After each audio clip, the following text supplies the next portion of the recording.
Hello guys, welcome again to MK Biovisions genetics classes. आज हम लोग स्मॉल इंटरफेरिंग आरएनए के बारे में पढ़ेंगे, जो कि आरएनए इंटरफेरेंस पाथवे का एक टाइप है।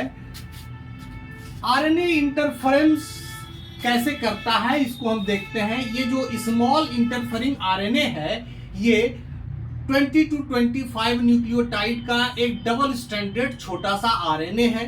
अब इसका बायोजेनेसिस कैसे होता है, यहाँ ये कहाँ से बनता है ये बन सकता है, इसको आर्टिफिशियली भी हम बनाते हैं डबल स्ट्रैंडेड आरएनए, और इसको हम सेल के साइटोप्लाज्म के अंदर इंसर्ट करते हैं। और दूसरा जो है, प्लांट खुद बनाता है अपने जीनोम के द्वारा सिंगल स्ट्रैंडेड आरएनए, जिसमें कॉम्प्लीमेंट्री रीजन पाए जाते हैं जो फोल्ड होके हेयर पिन लूप बनाता है।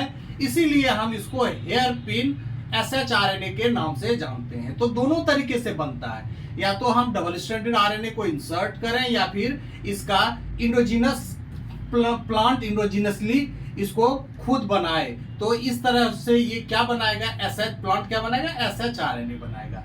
दोनों में डबल स्ट्रैंडेड रीजन होते हैं, चाहे वो एक्सोजिनस हो या इंडोजिनस हो, दोनों में डबल स्ट्रैंडेड रीजन होते हैं। अब इसको ये प्लांट के साइटोप्लाज्म में यूकैरियोटिक सेल के साइटोप्लाज्म में डाइसर एंजाइम पाया जाता है, जो इसको ट्रिम करता है। ये डबल स्ट्रैंडेड आरएनए को ट्रिम करता है, लूप हट जाता है, और फाइनली ये जो डाइसर एंजाइम है, जो कि आरएनएज 3 क्लास का इंडोन्यूक्लिएज है, ये ट्रिम करके इसको siRNA के फॉर्म में ला देता है, यानी कि स्मॉल इंटरफेरिंग आरएनए के फॉर्म में ला देता है, जिसमें मात्र 20 to 25 न्यूक्लियोटाइड होते हैं। इसमें दो स्ट्रैंड होता है, एक स्ट्रैंड जो होता है एंटीसेंस स्ट्रैंड होता है, दूसरा होता है सेंस स्ट्रैंड। सेंस स्ट्रैंड आगे चलकर खत्म हो जाता है और एंटीसेंस या गाइड स्ट्रैंड ये रहता है। siRNA जैसे ही बनता है, इसके साथ बाइंड करता है, जिसको अर्गोनॉट प्रोटीन कहते हैं। अर्गोनॉट प्रोटीन जैसे ही siRNA से बाइंड करता है,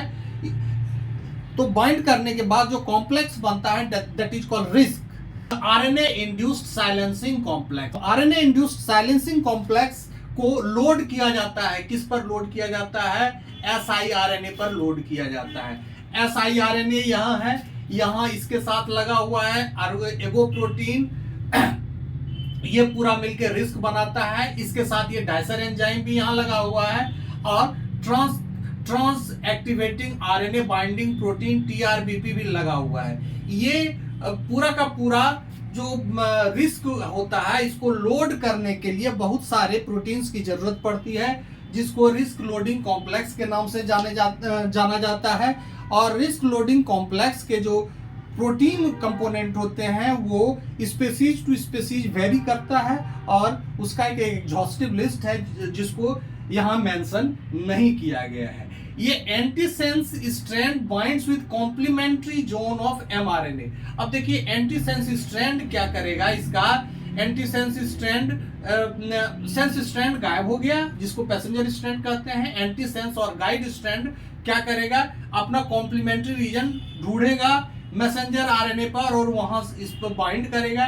इसके साथ एगो प्रोटीन है, जो कि आरएनएज एक्टिविटी से इक्विप्ड है, ये क्या करेगा, mRNA को तोड़ देगा, यानी क्लीव कर देगा, और इसके बाद mRNA प्रोटीन सिंथेसिस के काबिल नहीं रह जाएगा। कैंसर के दौरान बहुत सारे जीन का एक्सप्रेशन होता है। यदि हम उन जीन के एक्सप्रेशन को रोकें, तो कैंसर को रेगुलेट किया जा सकता है।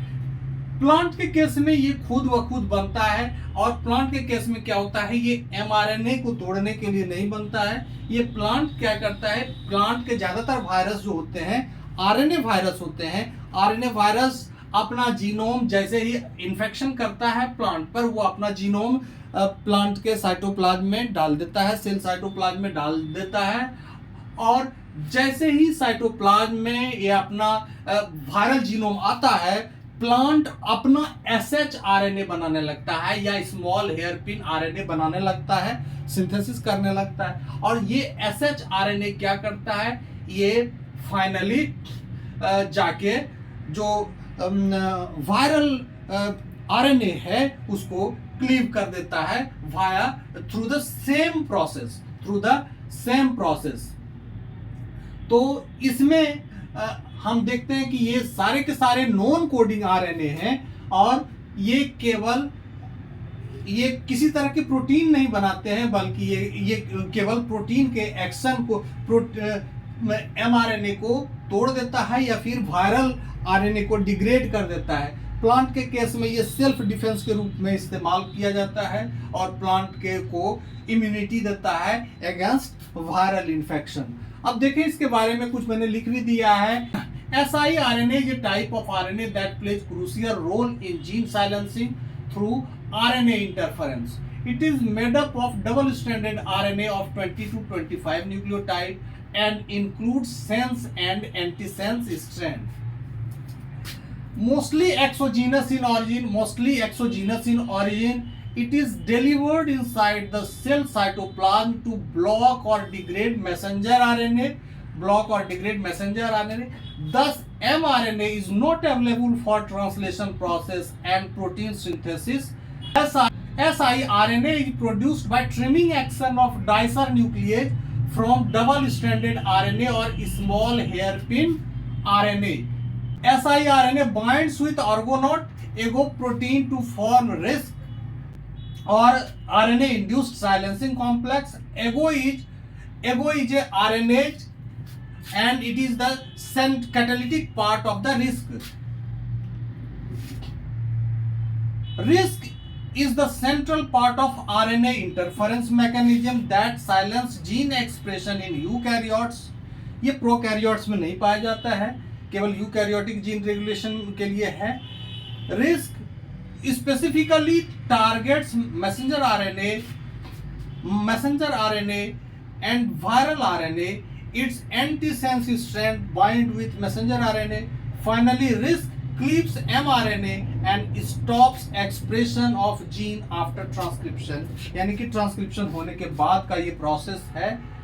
RISC also acts as defense mechanism against foreign parasitic RNA directly against plant RNA virus. तो ये प्लांट RNA वायरस को डायरेक्टली ये करता है, तोड़ देता है, क्लीव कर देता है, जबकि एक्सोजीनस आरएनए क्या करता है कि सेल के अंदर जो कोई जीन एक्सप्रेस हो रहा है, एबनॉर्मल तरीके से एक्सप्रेस हो रहा है, उसको क्लीव कर देता है और इस तरह से जीन का एक्सप्रेशन रुक जाता है. आज आई थिंक कि कोई डाउट नहीं है, क्लियरली इसको एक्सप्लेन कर दिया है. नेक्स्ट डे हम इसका एप्लीकेशन और the challenges involved in RNA interference. Okay, bye. Take care.